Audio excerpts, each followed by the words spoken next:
Se še spominjate Merive? No, če se je ne, je dober razlog. Mali enoprostorniki so namreč iz mode, zato je logično, da so se pri Oplu v svoj repertoar tokrat odločili dodati nov mali križanec. No, na pol križanec, zame tole še vedno mali enoprostornik, tokrat pod krinko.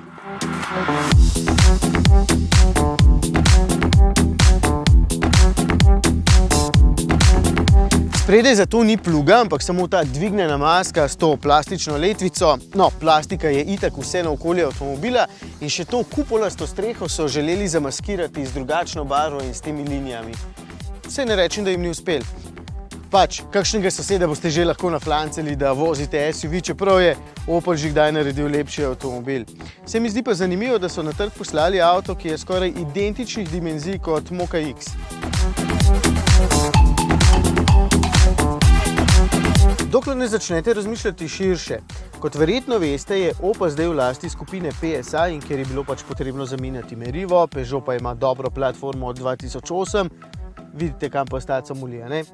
Ja, tole je praktično Peugeot 2008, no, platforma in motorji.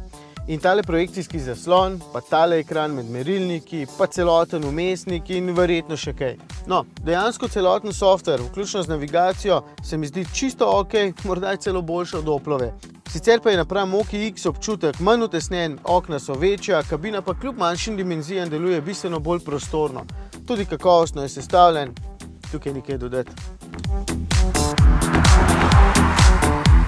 Glede na to, da je drobovje francosko, je občutek za volanom nekam opelast. Ja, to bo ziher prava beseda.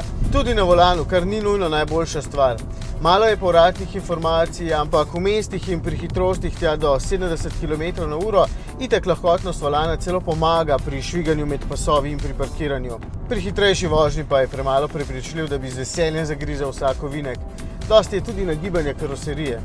Enako je z motorjem. Trivaljni 1,2 litrski turbobencinar je vse prej kot eleganten. Pri nizkih vrtljajih se pozna, da mu manjka en val in je vse skupaj precej traktorsko. Rabi nekaj hitrosti, da se vrtljaji izničijo, vleče pa kar solidno. 96 kW oziroma 131 konjev pač ni tako malo za slabe 1,3 tone. Avto se hitro premakne in tudi turbo luknja ni izrazita, nad 1500 vrtljaji že vse šiba tako kot mora. 6,5 litra na 100 km pa tudi ni preveč požrešen. A ja, pa ročica menjalnika ima absolutno predolge hode, pogledajte to. Je pa vsaj samo po sebi precej dolga, ker je fino, da lahko roka počiva na njej. Čeprav bi morala biti na volanu.